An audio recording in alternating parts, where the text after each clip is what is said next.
നമസ്കാരം. മൂക്കിലൂടെയുള്ള വായുസഞ്ചാരം ഏതെങ്കിലും വിധത്തിൽ തടസ്സപ്പെടുകയോ മന്ദഗതിയിലാവുകയോ ചെയ്യുമ്പോഴാണ് കൂർക്കം വലി ഉണ്ടാവുന്നത്. സ്വസ്ഥമായുള്ള ഉറക്കത്തിന്റെ ലക്ഷണമല്ല കൂർക്കം വലിക്കുന്നത്. ഇത് അടുത്തു കിടക്കുന്ന വ്യക്തിയെയും വലിക്കുന്ന ആളെയും വിവിധ തരത്തിൽ അലോസരപ്പെടുത്താറുണ്ട്. കൂർക്കം വലി തടയാൻ ഫലപ്രദമായ മാർഗങ്ങളുണ്ട്. വശം ചേർന്ന് ഉറങ്ങുക. ഉറങ്ങുമ്പോൾ വശം ചേർന്ന് മാത്രം ഉറങ്ങുക എന്നത് വളരെ ബുദ്ധിമുട്ടുള്ള കാര്യമാണ്. എന്നാൽ ഒരു കൗച്ചിലോ മറ്റോ ഉറങ്ങുമ്പോൾ ഇത് സാധ്യമാണ്. അമിത ഭാരമാണ് കൂർക്കം വലിയുടെ മറ്റൊരു പ്രധാന കാരണം. ഈ കാരണത്തിൽ നിന്ന് സ്വയം രക്ഷപ്പെടാനുള്ള ഏറ്റവും എളുപ്പമാർഗം ഭാരം കുറയ്ക്കുക എന്നുള്ളതാണ്. വ്യായാമം ചെയ്യുക, ഒരു ഡയറ്റ് പിന്തുടരുക. ഈർപ്പമുള്ള വായു.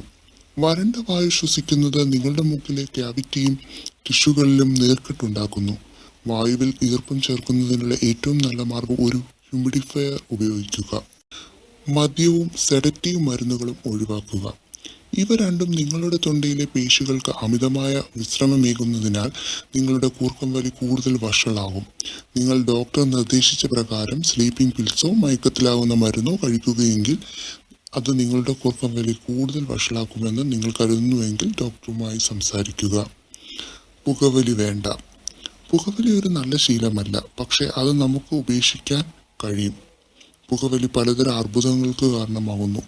ഒപ്പം ഈ ശീലം നിങ്ങളുടെ ഉറക്കത്തെയും പ്രതികൂലമായി ബാധിക്കുന്നതാണ്. ഇങ്ങനെയുള്ള കാര്യങ്ങൾ ശ്രദ്ധിച്ചാൽ ഒരു പരിധി വരെ കൂർക്കം വലി ഒഴിവാക്കാവുന്നതാണ്. ഇതുപോലെയുള്ള ഇൻഫോർമേഷനുകൾക്കായി ഈ ചാനൽ സബ്സ്ക്രൈബ് ചെയ്യുക.